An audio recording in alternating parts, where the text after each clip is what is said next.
नमस्कार, मैं अशोक व्यास हूँ और जो स्थान मेरे साथ आप चित्र में देख रहे हैं, उस स्थान के साथ क्या-क्या प्रेरणाएँ जुड़ी हुई हैं और उसके पीछे जो तपस्वी मनस्वी हैं, वो आज वर्चुअली हमारे साथ जुड़ रहे हैं। वैसे अभी आप अमेरिका पधारे हुए हैं और उनके जीवन के बारे में भी चर्चा करेंगे, पर सीधा-सीधा उनके दर्शन आपको करवा दिए जाएँ और स्वागत किया जाए। स्वामी गोविंद देव गिरि जी महाराज का प्रणाम है आपको। सभी को जय श्री कृष्ण। जय श्री कृष्ण। तो ये बहुत ही मेरे लिए आनंद और हर्ष की बात है कि आपके साथ जब गीता को केंद्र में रखते हुए बात करने का ये अवसर मिल रहा है, तो हमारे कुछ दर्शकों के और मेरे लिए भी ये पावन करने वाली बात होगी कि आपके साथ जो अभी उत्तरदायित्व कह दीजिए या जिन भूमिकाओं या ऐसे अंग्रेजी में कहते हैं कि different hats that you are wearing, तो उसमें महत्वपूर्ण जो है एक ट्रेजरर और ट्रस्टी के रूप में आप श्री राम जन्मभूमि जो अपना तीर्थ अयोध्या में है, उसमें आप अपनी सेवा दे रहे हैं। साथ ही कृष्ण भगवान के साथ जुड़े हुए स्थल को भी जो मथुरा में आप ट्रस्टी के रूप में अपनी उपस्थिति उपाध्यक्ष बिल्कुल। तो इसके अलावा आपके द्वारा जो निर्माण कह दीजिए या संस्थाएं स्थापित हुई हैं, उनमें से मुख्य रूप से गीता परिवार की चर्चा तो आज हम करेंगे ही।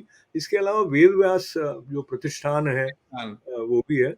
और प्रारंभ जो आपका हुआ तो आपने पांडुरंग शास्त्री अठावले जी जो है उनके साथ भी आप का सत्संग का अवसर रहा। तो स्वामी जी, गीता पर चर्चा करने से पहले जो एक प्रारंभिक काल होता है जीवन का, जब हम सोच रहे होते हैं कि क्या करना है जीवन का, आपके जीवन में वो कैसा था और उसमें जो गीता का सानिध्य हुआ, संतों का सानिध्य हुआ, तो गेरुए वस्त्र तक की यात्रा।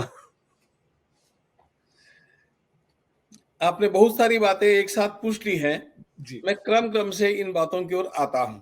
जी। बेलापुर नाम का एक छोटा सा गांव है महाराष्ट्र के नगर जिले में। वहां पर जन्म होकर के और मेरी प्रारंभिक शिक्षा वहीं पर हुई। एक सनातनी ब्राह्मण परिवार में जन्म लेने के कारण और हमारी पैतृक परंपरा और ननिहाल की परंपरा, दोनों परंपराओं में श्रीमद् भागवत की कथा का पारंपरिक प्रबोधन करने का रिवाज होने के कारण बचपन से ही इन भगवत गीता या श्रीमद् भागवत या वाल्मीकि रामायण ऐसे ग्रंथों के साथ मेरा संपर्क आया। यद्यपि मैं अपना शालेय शिक्षण तो ले ही रहा था, फिर भी हमारे घर में पिताजी जो पढ़ाते थे उसके कारण इन ग्रंथों का परिचय हुआ। अब हमारे पिताजी स्वयं बहुत अच्छे वाचक भी थे। उनका ग्रंथों का व्यासंग बहुत अच्छा था। हमारे घर का ग्रंथालय बहुत ही अच्छा था। इसलिए अध्ययन करते हुए मेरे मन में सर्वदा अपने धर्म के लिए, संस्कृति के लिए इस जीवन में कुछ तो भी किया जाना चाहिए, इस प्रकार के संस्कार जागृत हुए। यद्यपि 15 वर्ष की अवस्था में मैंने गीता पर प्रवचन करना आरंभ कर दिया था और 17 वर्ष की अवस्था में मैंने श्रीमद् भागवत की पहली पूर्ण कथा हमारे स्वयं के गांव में की थी। और उसके पश्चात मेरा बड़ा सौभाग्य रहा कि स्वामी जी, मैं आपकी अनुमति से इंटरप्ट कर लेता हूँ। हाँ, यू करें। जी, हमारे कुछ दर्शक ऐसे संभवतः हो सकते हैं और मेरे कुछ ऐसे मित्र भी होते हैं, अगर उस तरह के संस्कार नहीं रहे होते तो उनको श्रीमद् भगवत गीता और श्रीमद् भागवत के बीच के अंतर के बारे में भी अस्पष्टता रह जाती है। ऐसा जहां पर भी आपको लगता है कि I should clarify the things, you can intervene and tell me, because I may miss them in my flow. दो शब्द मैंने कहे, श्रीमद् भगवत गीता और श्रीमद् भागवत। अब इसमें है, यह जो श्रीमद् शब्द है यह केवल आदर सूचक शब्द होता है। जैसे वाल्मीकि रामायण को भी श्रीमद् वाल्मीकि रामायण ऐसा भी कहा जाता है। तो श्रीमद् शब्द का अर्थ है, जैसे हम श्रीमान शब्द का प्रयोग करते हैं, श्रीमती शब्द का प्रयोग करते हैं, वैसे ग्रंथ के लिए श्रीमद् शब्द का प्रयोग होता है। अब उसमें दो बातें हैं। भगवत गीता भगवान के द्वारा गाया हुआ ग्रंथ, ये गीता का अर्थ है, जो उपदेश भगवान ने कुरुक्षेत्र में अर्जुन को निमित्त बना करके सबके लिए किया था। उसका छोटा सा नाम गीता, यह ज्यादा प्रचलित है और गीता कहने से ही हम लोगों को यह बात संदिग्ध नहीं रहती है। तो गीता में भगवान का उपदेश है, और जो श्रीमद् भागवत अथवा भागवत महापुराण है उसमें भगवान का चरित्र है। और ये भगवान का चरित्र केवल कृष्ण भगवान का नहीं है, तो जितने भी अवतार हुए हैं उन सारे अवतारों के चरित्र हम लोगों को श्रीमद् भागवत में मिलते हैं। तो भागवत भगवान की कथाओं का ग्रंथ है और गीता भगवान का उपदेश है। अब मैं फिर से वहां चलता हूँ। 17 वर्ष की अवस्था में जब आप श्रीमद् भागवत पर व्याख्यान या प्रवचन या उसकी कथा करने की पात्रता विकसित कर पाते हैं, तो मुझे लगता है वो बहुत बड़ी बात है, क्योंकि हम में से कई लोग हैं उन्होंने 17 से कई गुना अधिक आयु तक भी श्रीमद् भागवत का ठीक से अध्ययन भी नहीं किया होता है। और ऐसा है कि भागवत रसात्मक है, तो कृष्ण लीलामृत है वो। क्या बात और है। और जो श्रीमद् भगवत गीता है वहां पर ज्ञान चर्चा अधिक है। ऐसे तीनों ही उसमें ज्ञान, भक्ति और कर्म सब पर। तो पुनः थोड़ा सा श्रीमद् भागवत पर आपके साथ अगर चलते हैं तो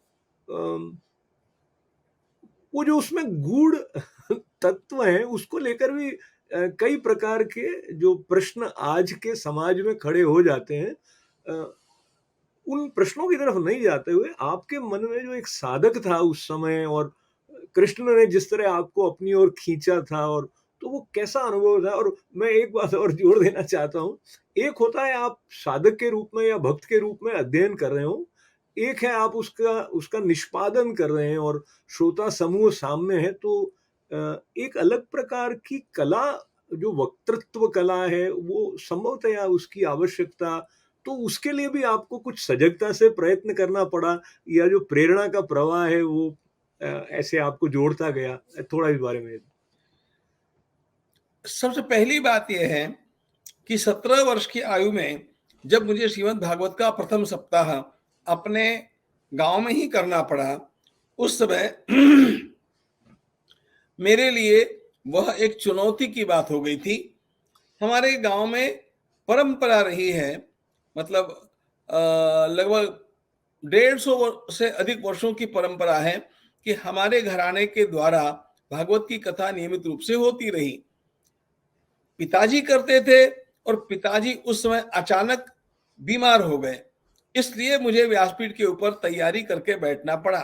जी। और मैंने उस चुनौती का स्वीकार किया, और उस चुनौती का स्वीकार करते समय मेरे मन में एक आलम्बन था। बचपन से मैंने श्रीमद् भागवत की कथा पिताजी से सुनी थी एक बात, और भगवत गीता का अध्ययन मेरा उस समय बहुत अच्छा था।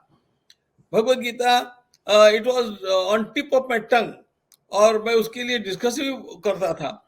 तो दार्शनिक सिद्धांत तो दोनों के एक ही है, फिर कथाओं को मुझे जोड़ना था। ये सोच करके मैंने आपत धर्म के रूप में पहली मेरी कथा पूरी कर ली। लेकिन मेरी कथा मेरे पिताजी को इतनी भाई कि उन्होंने कहा कि अब तो मैं कभी कथा करूंगा नहीं, मुझे तुम्हारी कथा सुनने में ज्यादा आनंद आता है। क्या बात है, क्या तो बात। उसके पश्चात मैंने लगन के साथ श्रीमद् भागवत का अध्ययन किया। अब एक बात और है, मैं दर्शन शास्त्र का छात्र रहा, तो दर्शन शास्त्र में भगवान आदि शंकराचार्य का जो वेदांत दर्शन है वो मुझे सबसे प्रिय था। और इस वेदांत दर्शन और श्रीमद् भागवत की रसमयी भक्ति, इन दोनों का समन्वय महाराष्ट्र के एक बहुत बड़े संत हुए जिनका नाम लगभग लोगों को पता नहीं है, लेकिन मैं उन्हें संसार का सबसे महान संत मानता आया हूं, and that too with all my proofs and my total confidence.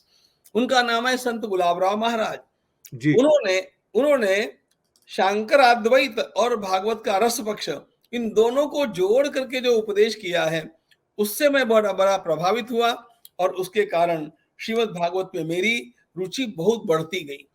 लोगों को ऐसे लगता है कि यह कथाओं का ग्रंथ है, लेकिन सर्व वेदेतिहासानाम सारम सारम समुद्धृतम, भागवत की उक्ति बोल रहा हूं मैं। समस्त वेदों का सार, वेदांत का सार, दर्शन शास्त्रों का सार, इतिहास और पुराणों का सार, ये सब एक श्रीमद् भागवत में आया हुआ है। मैं आपको विश्वास के साथ बतलाता हूं, जितना सुंदर योग का वर्णन आपको भागवत में मिलेगा, उतना अन्य किसी भी ग्रंथ में नहीं मिलेगा, कहीं भी नहीं मिलेगा। इतना यह ग्रंथ प्रगल्भ है। तो यह पहले ही वाचन में मेरे ध्यान में नहीं आया था, लेकिन जब मैंने पहली मेरी कथा कर ली, पिताजी के कहने से कर ली, उसके बाद मेरी उसमें रुचि जागृत हो गई और मैं जो पढ़ता गया, मैं उसमें डूबता ही गया। यह अत्यंत प्रगल्भ ग्रंथ है। तो थोड़ा सा श्रीमद् भागवत के साथ बने रहें, आपकी सन्निधि का लाभ लेते हुए। तो उसमें बहुत सारी जो कथाएं हैं वो उनके बीच में एक सूत्रात्मकता है, और जैसा कि आपने कहा मूल जो तत्व है वो जो इसमें प्रतिपादित है वही श्रीमद् भगवत गीता में भी है। पर यहाँ जो कथाएं हैं उसमें से मैं यदि कुछ राजाओं के संदर्भ को लेते हुए जो, और जो संन्यास परंपरा के आचार्य हैं वो, तो मैं विशेष करके एक राजा वेन की कथा की तरफ आपके साथ यदि चलूं। बहुत बढ़िया किया आपने, बोलो। जी जी। तो मैं अपनी ओर से ये और जोड़ देना चाहता हूं आपकी अनुमति से कि हम जिस प्रकार के राजनीतिक परिवेश से होकर निकलते हैं, तो अधिकांशतः जो हिंदू समाज है उनके मन में ऐसा रहता है कि धर्म का राजनीति के साथ में कोई संबंध नहीं है, और ये एक स्थान पर जाकर थोड़ा विवादास्पद हो जाती। पर हम अभी साधक की दृष्टि से आपके चरणों में मैं इसको थोड़ी स्पष्टता की प्रार्थना कर रहा हूं। तो जो सन्यासी समाज है या जो आचार्य वृंद है, वो शासन कुशल रहे, प्रजा प्रसन्न रहे, इस दृष्टि से अमुक अमुक प्रकार की जो अपनी शक्तियां हैं उनका प्रयोग करते हैं। इसको आप वर्तमान दृष्टि से कैसे देखते हैं कि क्या प्रेरणाएं हमें उस ग्रंथ से लेनी चाहिए? और फिर से मैं एक बार आपके धैर्य के लिए उसका लाभ लेते हुए ये कहना चाहता हूँ कि हमें से अधिकांश लोग ये मानकर बैठे होते हैं कि ध्यान करने वाला मनुष्य जो है उसको, और राजनीति तो बहुत गंदी है इत्यादि, पर जो शासन व्यवस्था है वो कहीं ना कहीं जाके जिस प्रकार से धर्म का पालन आप करेंगे उसमें वो जुड़ जाती है। इसके बारे में आप थोड़ा। सबसे पहले तो मैं अशोक जी आपका अभिनंदन करता हूं कि आपने एक बहुत सुंदर आख्यान को पिन पॉइंट कर दिया। आप इन सब ग्रंथों को देख चुके हैं, इसका मेरा विश्वास हो गया। वेन की कथा श्रीमद् भागवत में एक अलग ढंग की कथा है। वेन पहले ऐसे राजा हुए जिसने धर्म के ऊपर प्रतिबंध लगाया, न यष्टव्यम न दातव्यम न होतव्यम द्विजा क्वचित। वेन की यह घोषणा थी कि मेरे राज्य में कोई यज्ञ नहीं करेगा, दान नहीं देगा, भगवान का नाम नहीं लेगा, जो कुछ है वो मैं हूं। उसने धर्म के ऊपर पाबंदी लगा दी। अब इसके पश्चात लोगों ने वेन को समझाया, वेन उससे माना नहीं। उसके पश्चात ऋषियों ने वेन को समझाया, वेन धार्मिक लोगों को कुचलता रहा। ऋषियों की बात भी वेन ने मानी नहीं। उसके पश्चात वर्णन ऐसा है, हुंकारे नैव तन जगनु। ऋषियों ने हुंकार से वेन को समाप्त किया। यह वर्णन है। इसका अर्थ क्या है? इसका अर्थ यह है कि राजा का कर्तव्य यह होता है, राजा का काम पिता का काम है, राजा का स्थान पिता का स्थान है। इसलिए राजा अपनी प्रजा के हित को ध्यान में रख करके जब तक राज्य करता है तभी तक वह राजा इस पद के लिए शोभायमान होता है। महाभारत में एक उपमा आई है, किसी को भी अच्छी लगेगी। राजा को हर व्यवहार कैसे करना चाहिए? महाभारतकार कहते हैं, जैसे एक गर्भिणी माता अपने गर्भ के हित को देख करके अपना सारा व्यवहार रखती है, उसी प्रकार राजा को प्रजा का कल्याण अपने ध्यान में रख करके अपना हर व्यवहार करना चाहिए। हमारे यहाँ पर राजा निरंकुश नहीं था। हमारे यहाँ पर राजा के ऊपर भी धर्म का बंधन था, नैतिकता का बंधन था, और राजा के ऊपर एक ऋषि सत्ता होती थी, ऋषि मंडल होता था। राजा के नीचे एक मंत्रिमंडल होता था। तो ऋषि मंडल और मंत्रिमंडल, इन दोनों के मध्य में राजा का अपना स्थान था। जैसे कि आप देखेंगे, महाराज दशरथ जी स्वयं भगवान श्री राम के युवराज पद पर अभिषिक्त होने का निर्णय अकेले नहीं करते हैं। उन्होंने ऋषिमंडल से पूछा, फिर मंत्रिमंडल से पूछा, और फिर निर्णय किया। हमारे यहाँ का राजा ये ऑटोक्रेट नहीं होता था, निरंकुश नहीं होता था, इसको पहले ध्यान में लेना चाहिए। इसलिए जब राजा अपना प्रभाव इतना बढ़ा लेता है सत्ता के बल पर और सेना के बल पर कि वह निरंकुश हो जाता है और किसी की बात नहीं मानता है, उस समय उस राजा को नियंत्रण करने की आवश्यकता होती है। यह प्रजा नियंत्रित कर सकती है, लेकिन जब प्रजा इतनी हतबल हो जाती है, दुर्बल हो जाती है, उस समय हमारे संपूर्ण उस ग्रंथ का और उस प्रकरण का संदेश ही यह है कि जब प्रजा ऐसे पापी राजा को, कुमार्गामी राजा को, निरंकुश राजा को नियंत्रित करने में असफल हो जाए, तब संतों को आगे आकर के बागडोर संभालनी चाहिए और उनको स्वयं पुनः न्याय की स्थापना करने के लिए ऐसे राजा को दूर करने के लिए प्रयास करना चाहिए। यह इस कथा का सीधा सीधा संदेश है। अब इसका अर्थ एक दूसरा आप ध्यान में लीजिए। ऋषियों ने वेन को अपदस्थ कर दिया, समाप्त कर दिया, लेकिन ऋषि राजा नहीं बने। ध्यान में आया जी, ना? जी, हाँ, जी, तो संतों को प्रजा की लाचारी देख करके उनकी सहायता के लिए, क्योंकि प्रजा में उतना साहस नहीं होता है, तो उस साहस के साथ आगे आकर के और सत्ता परिवर्तन करवा देना चाहिए, लेकिन स्वयं सत्ता में नहीं जाना चाहिए। जी। तो ये बहुत प्रसंग ऐसे हैं जो बहुत विस्तार की मांग करते हैं, पर मैं एक आधा और इसका सूत्र आगे जाके फिर राजा पृथु पधारते हैं और वो जिस प्रकार से जंगा से उनका प्राकट्य होता है, उस संदर्भ को भी ले जाते हुए आगे मैं वहां पहुंचता हूँ जहाँ राजा पृथु जब शासन कर रहे हैं और उन्हें लगता है कि पृथ्वी ने जो संपदा है अपनी वो छुपा ली है। मैं आपको बताता हूं जी, कि महाराज पृथु के आख्यान के जो 8 अध्याय हैं, वे सारे गुड गवर्नेंस और डेवलपमेंट के अध्याय हैं। किस जी, प्रकार विकास करना चाहिए, ये पृथु से सीखना चाहिए। और पृथु ने यह विकास, पृथु को जब राज्य मिला उस समय प्रजा त्रस्त थी, प्रजा में सारा तहस नहस का वातावरण निर्माण हो गया था। ऐसी स्थिति में पृथु ने पृथ्वी का दोहन किया। तो पहली एक बात ध्यान में लीजिए, विकास करते समय पृथु ने सर्वदा दोहन शब्द का प्रयोग किया है। हम लोगों ने क्या किया? हम लोगों ने प्रकृति का शोषण। शोषण किया। जी, आज का विकास, विकास तो बाहर से दिखता है, लेकिन प्रकृति का शोषण करके किया हुआ विकास होने के कारण दूसरी तरफ वह असंतुलन को निर्माण करता है। जी, ग्लोबल वार्मिंग उसका परिणाम है। हमने आकाश को धुएं से खराब कर दिया, हमने पानी को जहरीले केमिकल से खराब कर दिया, हमने भूमि को रासायनिक खादों से खराब कर दिया, हमने पंचमहाभूतों के साथ खिलवाड़ की। तो ये जो है ये शोषण हो गया। शोषण नहीं करना चाहिए, दोहन की प्रक्रिया अपनानी चाहिए। गाय को हम खिलाते हैं, उसका दूध पीते हैं, लेकिन गाय को जीवित रखते हैं, पुष्ट रखते हैं और उसकी भी सेवा करते हैं। वैसे ये प्रकृति, ये भूमि, इसका दोहन करना चाहिए। मतलब इसके भी अस्तित्व को सर्वदा के लिए बनाए रखते हुए हम लोगों को अपने जो कार्य है उससे सिद्ध करने चाहिए।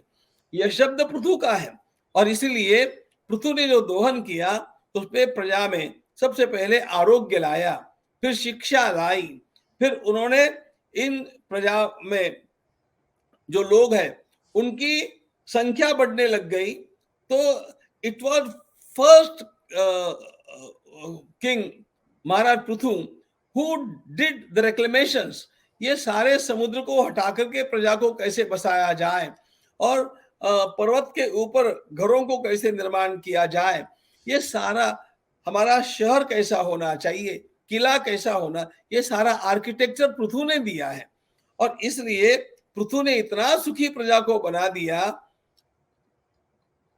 भारत में और विश्व में राज्य के लिए सर्वोच्च आदर्श शब्द माना जाता है राम राज्य। राम राज्य के दूसरा क्रमांक में आता है पृथु का राज्य। इसको ध्यान में लीजिए। इसलिए राम राज्य यदि प्रथम क्रमांक में है तो पृथु का राज्य दूसरे क्रमांक में है। इतना बड़ा योगदान महाराज पृथु का है। पृथु ने इस भूमि को अपनी कन्या माना, इसलिए भूमि का नाम पृथ्वी हो गया। यह भूमि पृथ्वी तब कहलाई जब पृथु ने इसको कन्या माना। क्या तो, बात। हाँ, तो कन्या मानने का अर्थ ऐसा होता है उपभोग नहीं करना। वे स्वयं उपभोग शून्य राजा रहे, योगी रहे। पृथु ने अंत में अपना शरीर समाधि लगा करके विसर्जित किया है। यह वर्णन श्रीमद् भागवत में है। तो इस प्रकार से महाराज पृथु की सारी कहानी यह विकसनशील देश को किस दिशा में आगे बढ़ना चाहिए और कैसे परहेजों का पालन करना चाहिए, ये सिखाने वाली है। और इस विकास ने सारी पृथ्वी के लोगों को इतना सुख दे दिया कि लोगों को ऐसे ही लगता था कि स्वर्ग में जाकर के भी इससे अधिक क्या मिलने वाला है। क्या बात। ऐसा राज्य पृथु ने करके दिखाया। स्वामी जी, आपकी उपस्थिति बहुत ही दुर्लभ है। तो एक प्रश्न जो मेरे मन में कभी कभी आता है ग्रंथों का अध्ययन करते हुए, कुछ बातें तो ऐसी हैं जो हम सीधा सीधा इतिहास इनको हम मानते हैं तो इतिहास रूप में ली जाए, कुछ रूपक की तरह है। जैसे राजा पृथु ने अमुक अमुक को बछड़ा बना के पृथ्वी को दुआ, इस प्रकार का जो दोहन की बात आप कर रहे थे, तो इनको किस तरह से समझना चाहिए? ये रूपक है। देखो, श्रीमद् भागवत में स्थान स्थान पर रूपकों का प्रयोग किया गया है। रूपक बना करके कहने से लोगों के ध्यान में भी बात आती है और वह मनोरंजक भी लगती है। इसलिए इस प्रकार के रूपक बना करके सब कुछ कहा गया है। श्रीमद् भागवत के अंत में एक श्लोक आता है, देखो, इमा कथास्ते कथिता महीयसाम विताय लोकेशु यश परेशाम। भगवान सुखदेव जी महाराज स्वयं कहते हैं कि हे राजन, मैंने तुम्हें ये सारी कथाएं जो बताई हैं, इन कथाओं में रूपकों का प्रयोग किया है, कल्पना का प्रयोग किया है। इसको यथार्थ में मत लेना, लेकिन लोगों को इस प्रकार की बात गले उतारने में आसान होती है, इसलिए रूपकों के माध्यम से बताया है। बहुत सुंदर। स्वामी जी, इस कथा को लेते हुए अब हम वहां चले जाते हैं जहाँ प्रहलाद जो भक्त हैं उनके संदर्भ को लेते हुए वो अपने पिता का विरोध करते हैं, क्योंकि सत्य के प्रति स्पष्टता और निष्ठा उनमें है। तो जब सत्य को केंद्र में रखकर कार्य किया जाता है तो उसमें कई बार कई प्रकार के कष्टों का सामना करना पड़ता है, ऐसा उस कथा से हमें प्राप्त होता है। लेकिन हमारा जो जीवन है उसमें अधिकांशतः सुविधा हमारे केंद्र में रहती है। मैं थोड़ा सा जोड़ दूं, यदि जब आप 17 वर्ष की आयु में व्याख्यान कर रहे होते हैं, भागवत कथा के साथ जुड़ गए आप, तो उस समय कभी आपके मन में गृहस्थी या कोई कैरियर या उस प्रकार की बातें भी रही थी क्या? दोनों को जोड़कर यदि आप कुछ बताएं। ऐसा है कि इस प्रकार की बातें मन में रहना ये किसी भी मनुष्य के लिए स्वाभाविक है। और इतना ही नहीं, तो परिवार की अपेक्षा होती है, समाज की अपेक्षा होती है कि हम कुछ इस प्रकार का करें। लेकिन बात ऐसी हो गई कि हमारे घर में आने वाले संतों के कारण, वेद के विद्वानों के कारण और संघ के प्रचारकों के कारण मेरे मन में एक बात बचपन से पक्की हो गई थी कि मुझे अपना यह जीवन मेरी संस्कृति के उत्थान के लिए देना है। और जब बड़ा लक्ष्य अंतःकरण में होता है तो छोटी बातों की ओर ध्यान देने का अवकाश नहीं होता है। इस प्रकार का घटता गया और जीवन में उत्तरोत्तर उत्तमोत्तम लोगों की प्राप्ति मुझे होती रही। जैसे कि पूज्य स्वामी हमारे करपात्री जी महाराज की सन्निधि में जाकर के मैं स्वयं रहा। मैं स्वयं हमारे स्वाध्याय के प्रणेता पूज्य पांडुरंग शास्त्री जी आठोले का अत्यंत प्रिय छात्र बनकर के रहा। राजेश्वर शास्त्री द्रविड़ जी के पास मैं उनकी सेवा के लिए जाता था और बहुत कुछ सीख गया काशी में। महामहोपाध्याय पंडित गोपीनाथ जी कविराज का नाम आपने सुना होगा। उस अत्यंत महान विभूति के मैं बहुत समीप रहा। तो ये सब देखते देखते ऐसा लगने ही लग गया कि इस सामान्य जीवन से उच्चतर एक बहुत बड़ा जीवन है जिसमें हमें प्रवेश करना चाहिए। और श्रीमद् भागवत के कारण अपने आप ही, मैंने अभी अभी आपको आरंभ में बतलाया था कि श्रीमद् भागवत कथाओं की पुस्तक नहीं है, उसमें योग, वेदांत, अध्यात्म बहुत भरा हुआ है। उसका परिणाम होकर के मुझे ऐसा लगा कि नहीं, मुझे अपना जीवन वैदिक संस्कृति के उत्थान के लिए प्रदान करना चाहिए। स्वयं अंतरंग में अपना साधन करना और बहिरंग में हमारी संस्कृति की सेवा करना, यही जीवन का लक्ष्य हो चुका था। दूसरा जो प्रमुख अभी भारत जिस रूप में आगे बढ़ रहा है, वहाँ पे जो एक आंदोलन सा मैं महसूस करता हूँ, आध्यात्मिक दृष्टि से, धार्मिक दृष्टि से, उसके केंद्र में भी आपकी महती भूमिका है। तो ये चित्र से भी थोड़ा स्पष्ट हो जाएगा।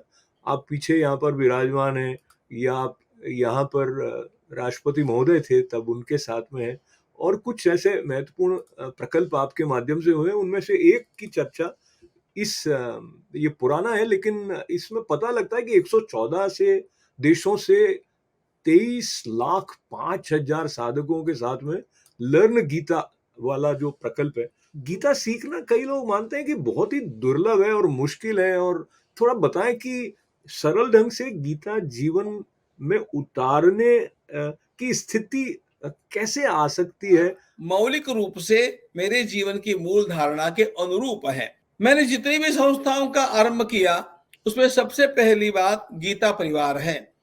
इसका आरंभ करके भी हम लोगों को 36 वर्ष हो चुके हैं।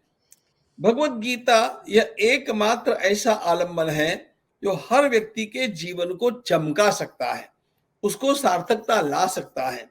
व्यक्तिगत स्तर पर, परिवार के स्तर पर, समाज के स्तर पर, राष्ट्र के स्तर पर और मानवता के स्तर पर, इन सारे स्तरों पर मार्गदर्शन यदि प्राप्त करना है और वह अल्प शब्दों में करना है, और वह किसी भी सांप्रदायिक दृष्टि से न करते हुए पूरी मानवता को दृष्टिगत रख करके करना है, तो भगवत गीता का कोई विकल्प ही नहीं है। भगवत गीता यह हम सब लोगों के लिए सबसे अधिक उपादेय ग्रंथ बन जाता है। यह मेरी धारणा पहले बन चुकी थी, और इसलिए छोटे बालकों में बाल संस्कार का कार्य हमने आरंभ किया 1986 में, और उस कार्य का नाम दिया था गीता परिवार। और उसमें 5 बातें हमने आवश्यक मानी थी। एक तो हम जो कार्य करते हैं वह कार्य भगवान की सेवा का कार्य है, इसलिए भगवत भक्ति यह पहला आलम्बन। दूसरा आलम्बन भगवत गीता का अध्ययन। तीसरा आलम्बन हम भगवत भक्ति भी करेंगे, गीता का पाठ भी करेंगे, लेकिन भारत माता का इतिहास भूलेंगे नहीं, भारत माता की सेवा के लिए अर्पित रहेंगे। चौथी बात विज्ञान दृष्टि, यह बात हमने उसमें जोड़ी थी, क्योंकि धर्म के नाम पर भी बहुत सारी उल्टी सीधी बातें चलती हैं। उन सारी अंधश्रद्धा से बनी हुई और हमारे समाज को अकर्मण्य बनाने वाली अथवा उसकी बौद्धिक क्षमता को संतुष्ट न करने वाली ऐसी बातों को हम गीता परिवार में स्थान देते नहीं।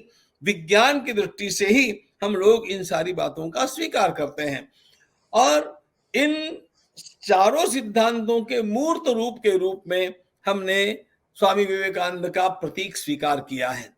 तो इन 5 बातों को लेकर के गीता परिवार चला। बहुत बहुत आपका आभार।